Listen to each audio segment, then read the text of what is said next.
Olá, hoje vamos falar para os senhores sobre o programa de conservação auditiva. Então, primeiro, o objetivo e para quem realizar esse programa. O objetivo é sempre para evitar agravos à saúde do trabalhador. Neste caso, perda auditiva induzida pelo ruído ocupacional. Quem deve fazer este programa? Toda empresa que tiver ruído acima de 85 decibéis, que é o limite de tolerância, ou ainda acima de 80, que é o nível de ação preconizado pela norma regulamentadora de número 9. Então, todas essas empresas devem fazer este programa. Este é o objetivo principal. Todos os locais devem ser quantificados, o ruído, seja pelo decibelímetro, seja pelo audiodosímetro. O decibelímetro, ele mostra um ruído no momento, e o audiodosímetro mostra o ruído durante um período de tempo. É muito mais interessante e hoje se usa muito mais a dosimetria de ruído do que apenas a dosagem pontual. Lógico que a dosagem pontual também pode ser usada, porque nós sabemos, vamos colocar como exemplo, que um ruído de 90 decibéis, esse trabalhador só pode se expor durante 4 horas. Mas um ruído de 86 decibéis, o trabalhador pode ficar até 7 horas. Muito bem, nós podemos quantificar da seguinte maneira: quanto ele está exposto por 90 decibéis, quanto tempo, e quanto tempo ele estaria exposto por 86 decibéis. E aí, fazer aquela continha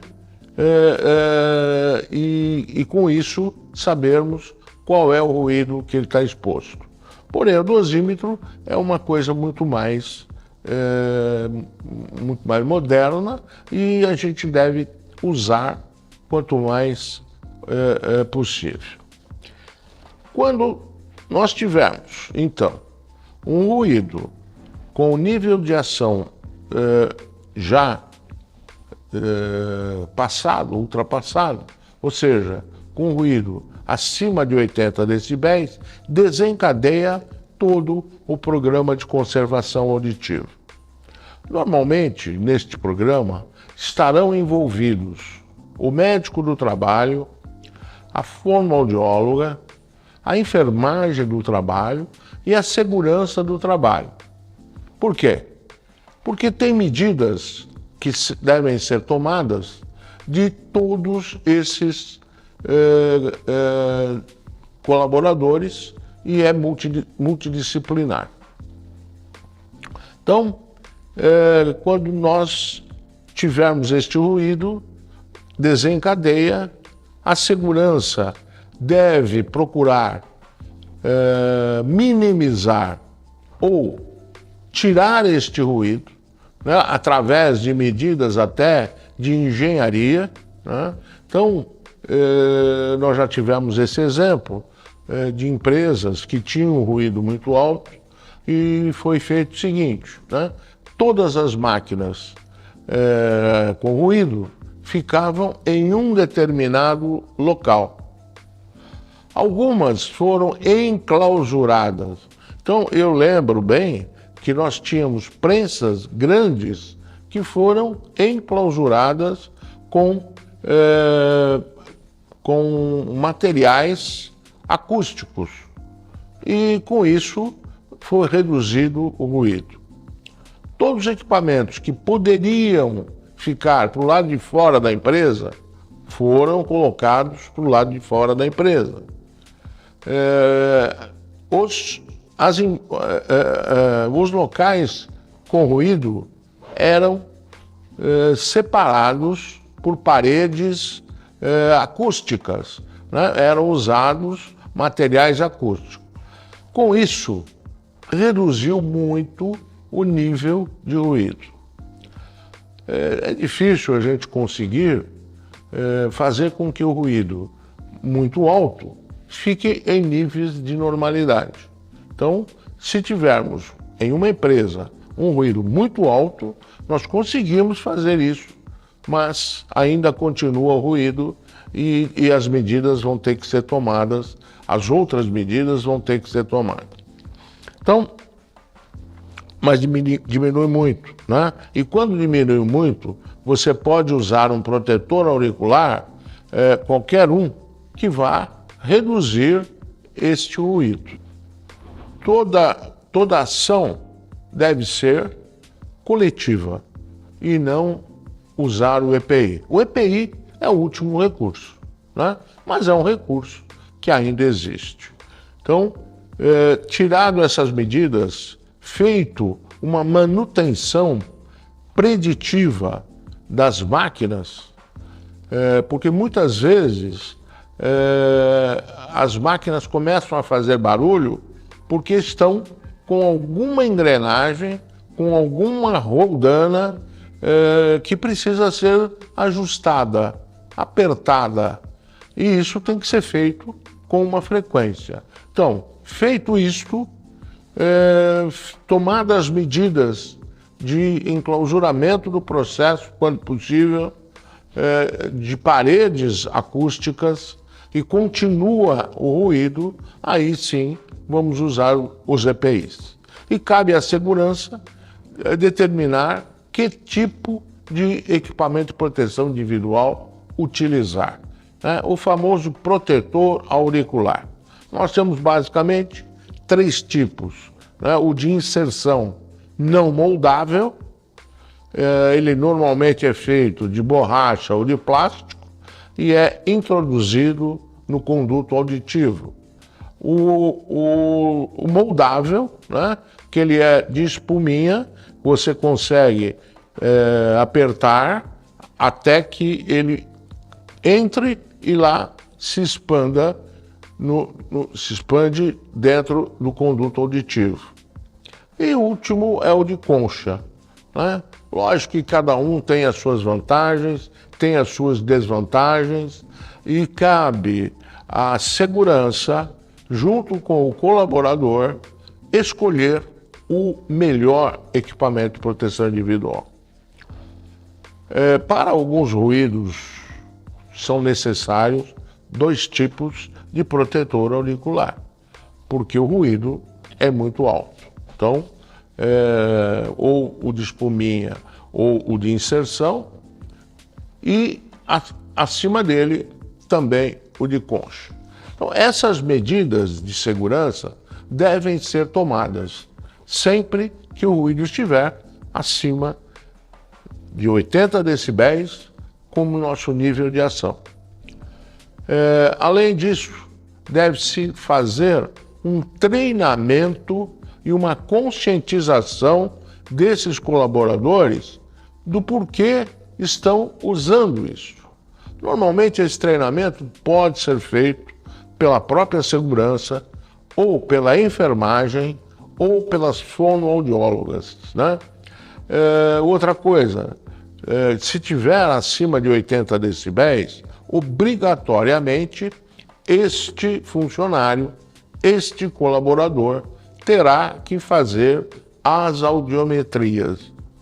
Audiometrias, pela legislação, obrigatoriamente são feitas ou por médico ou por fonoaudiólogo. Tem alguns lugares que ainda usa outro profissional, o que está condenado. É fonoaudiólogo ou médico que faz as audiometrias. Como é que nós vamos fazer as audiometrias? Então, antes do colaborador entrar na empresa, ele faz a primeira audiometria no seu exame pré-admissional. Nós chamamos de audiometria de referência, porque é através dessa que nós vamos estudar essa audição desse trabalhador no período que lá ele estiver.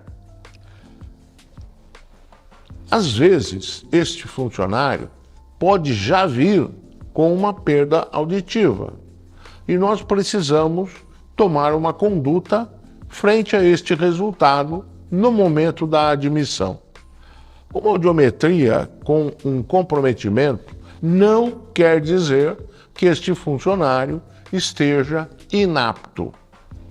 Lógico que vai caber ao médico do trabalho saber para que local ele está indo, qual o nível de ruído que ele está exposto e uma série de outros fatores. Mas a grande maioria desses colaboradores serão considerados aptos a exercer a atividade fim que eles estão entrando. E essa audiometria é o que nós chamamos de audiometria de referência. Obrigatoriamente, nós faremos outras audiometrias periodicamente. A nova redação da NR7 diz que essas audiometrias hoje devem ser realizadas a cada 12 meses. Aliás, foi uma mudança muito importante e necessária da nova redação da NR7. Por quê? Porque antes era após 6 meses. E a gente sabe que para perder a audição demora-se muito tempo. Não é com 6 meses que nós vamos ver perda auditiva, muito provavelmente. Então, as audiometrias agora são na admissão e a cada 12 meses. Essas periódicas de cada 12 meses, nós chamamos de sequenciais. Então, a primeira é referência e as outras são sequenciais. Cabe ao médico do trabalho examinar se houve perda auditiva neste período. O anexo 2 da NR7 já diz quais as condutas que nós devemos ter frente a essa perda auditiva, se ela é muito importante ou se ela está ainda abaixo daquilo que desencadearia uma outra ação mais severa em relação a agravo à saúde do trabalhador. Então, o ideal é que esse trabalhador entre com uma audiometria com perda ou normal, mas que saia depois de anos ou meses dessa empresa com a mesma audiometria. Ou seja, se isto ocorrer, nós podemos dizer que este ambiente da empresa é saudável. O Programa de Controle Médico de Saúde Ocupacional, PCMSO, ele gera um relatório que hoje é o tal do relatório analítico, né? Que nós vamos examinar direitinho o que acontece com os exames. E neste relatório, se houver comprometimento, se houver problema de perda auditiva, e normalmente é mais de um trabalhador, mas mesmo que seja um trabalhador, nós vamos rever esse programa de conservação auditiva. Todos os envolvidos vão novamente tomar condutas e olhar com outros olhos para ver o que está acontecendo. E, no mínimo, fazer uma dosimetria novamente neste ambiente de trabalho. Então, este é o programa de controle auditivo que aquelas empresas que tiverem ruído acima do nível de ação são obrigadas a cumprir. Eu espero que tenham aproveitado, mas continuamos aqui as ordens no canal Healthwork TV. Se precisarem, se tiverem dúvidas, por favor, contactem a gente. Muito obrigado.